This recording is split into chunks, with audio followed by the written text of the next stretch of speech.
بسم اللہ الرحمن الرحیم۔ السلام علیکم ورحمۃ اللہ۔ میرے پیارے دوستو، آج میں آپ کو ایک ایسی عبادت کے بارے میں بتاؤں گا جو دنیا اور آخرت دونوں میں فائدہ دیتی ہے، جس سے مشکلیں حل ہوتی ہیں، رزق میں برکت ہوتی ہے، اور سب سے بڑھ کر اللہ اور اس کے رسول صلی اللہ تعالی علیہ وآلہ وسلم کی محبت ملتی ہے، اور وہ وظیفہ ہے درود پاک۔ اللہ تعالیٰ قرآن میں ارشاد فرماتا ہے، ان اللہ و ملائکتہ یصلون علی النبی یا ایھا الذین آمنوا صلوا علیہ وسلموا تسلیما۔ بے شک اللہ اور اس کے فرشتے نبی پاک صلی اللہ علیہ وسلم پر درود بھیجتے ہیں، اے ایمان والو تم بھی ان پر درود اور سلام بھیجو۔ نبی پاک صلی اللہ علیہ وسلم نے ارشاد فرمایا کہ جس نے مجھ پر ایک بار درود بھیجا، اللہ تعالیٰ اس پر 10 رحمتیں نازل فرماتا ہے۔ اور نبی پاک صلی اللہ علیہ وسلم نے ارشاد فرمایا کہ جس شخص کے سامنے میرا ذکر آئے اور وہ مجھ پر درود نہ بھیجے تو وہ بخیل ہے۔ ایک اور حدیث میں ملتا ہے، حضور علیہ الصلوۃ والسلام نے ارشاد فرمایا، جو شخص مجھ پر جمعہ کے دن 80 بار درود پڑے گا، اس کے 80 سال کے گناہ معاف ہو جائیں گے۔ اللہ کی 10 رحمتیں، سب سے بڑا فائدہ کیا ہے کہ ایک بار درود شریف پڑھنے پر اللہ تعالیٰ 10 رحمتیں نازل فرماتا ہے۔ تو سوچے ذرا، 100 بار درود پڑھیں گے تو اللہ تعالیٰ کی 1000 رحمتیں نازل ہوئیں گی۔ گناہوں سے یہ معافی کا وظیفہ ہے، چھوٹے گناہ جھڑ جاتے ہیں جیسے پتے جھڑتے ہیں، درجات بلند ہوتے ہیں، جنت میں اونچے مقام ملتے ہیں، قبر کا نور نصیب ہوتا ہے، قبر میں روشنی اور سکون ملتا ہے، حضور کی شفاعت نصیب ہوتی ہے، قیامت کے دن نبی پاک صلی اللہ علیہ وسلم کی شفاعت ملے گی، نبی پاک صلی اللہ علیہ وسلم سے محبت کا یہ اظہار ہے، دل میں آپ صلی اللہ علیہ وسلم کی محبت بڑھتی ہے، فرشتوں کا یہ ورد ہے، فرشتے بھی آپ صلی اللہ تعالی علیہ وآلہ وسلم پر درود بھیجتے ہیں، دل کی صفائی کا یہ وظیفہ ہے، دل سے نفاق، حسد، کینہ نکل جاتا ہے، ایمان میں مضبوطی ہوتی ہے، یقین مضبوط ہو جاتا ہے، نیکیوں میں اضافہ ہوتا ہے، نیک کام کرنے کا دل چاہتا ہے، نیکیوں میں دل لگ جاتا ہے۔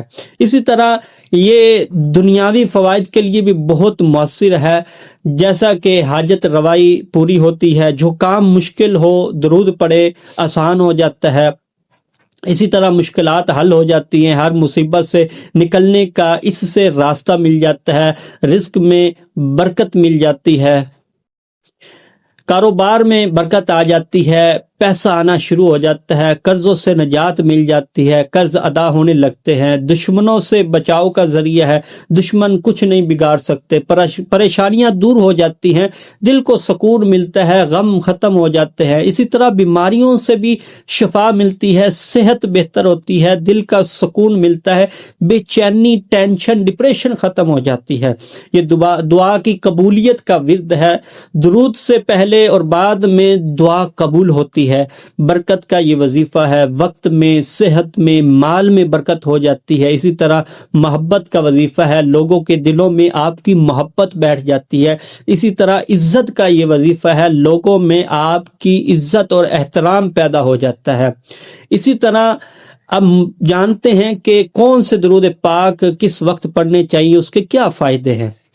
درود ابراہیم، یہ نماز والا جو درود ہم پڑھتے ہیں، اللہم صلی علی محمد وعلی آل محمد کما صلیت علی ابراہیم وعلی آل ابراہیم انک حمید مجید، یہ سب سے افضل درود پاک ہے۔ آسان درود پاک کون سا ہے؟ صلی اللہ علیہ وسلم، یہ آپ پڑھ سکتے ہیں۔ اسی طرح درود تاج ہے، مشکلات کے لیے بہترین وہ مؤثر درود ہے۔ اسی طرح درود لکھی ہے جو رزق کے لیے بہت مؤثر ہے۔ اسی طرح درود ناریہ ہے، حاجت روائی کے لیے بہترین مؤثر ہے۔ اسی طرح 500 بار درود پاک پڑھنا، جمعے کو پڑھیں، ہر حاجت پوری ہو جائے گی۔ اسی طرح 1000 مرتبہ درود پاک پڑھیں تو جمعے کی رات پڑھیں گے تو بہت طاقتور یہ وظیفہ ہے، انشاءاللہ آپ کے رزق میں، جان میں برکتیں اللہ تعالیٰ فرما دے گا۔ اور کب اور کیسے پڑھیں اس کو، درود پاک کو کب کیسے پڑھا جائے؟ کسی بھی وقت آپ پڑھ سکتے ہیں، نماز میں تشہد اور سلام سے پہلے یہ جب درود پاک پڑھا جاتا ہے، اسی طرح اذان کے بعد بھی پڑھ سکتے ہیں، اذان سے پہلے بھی پڑھ سکتے ہیں، بہت فضیلت ہے۔ اسی طرح جمعے کا دن خاص طور پر آپ زیادہ پڑھیں، صبح و شام آپ 100 بار کم از کم پڑھیں۔ اسی طرح جب مشکل ہو تو جتنا ہو سکے اتنا پڑھیں۔ سونے سے پہلے آپ 11 بار یا 100 بار پڑھیں۔ اسی طرح خاص نیت کر کے مسلسل 40 دن تک آپ اس کو مسلسل پڑھیں۔ انشاءاللہ اللہ تعالیٰ آپ کے معاملات آسان فرما دے گا، آپ کی جو پریشانیاں ہیں، ٹینشن ہے، مشکلات ہے، اللہ تعالیٰ دور فرما دے گا۔ اللہ تبارک و تعالیٰ سے دعا ہے کہ عمل کی توفیق عطا فرمائے۔ آج ہی سے زبان پر اس کو اپنا ورد بنائیں اور کثرت سے درود پاک بھیجیں، انشاءاللہ آپ کے معاملات آسان فرمائیں گے۔ اللہ تعالیٰ قیامت کے دن آپ صلی اللہ علیہ وسلم کی شفاعت ہمیں نصیب فرمائے، آمین یا رب العالمین۔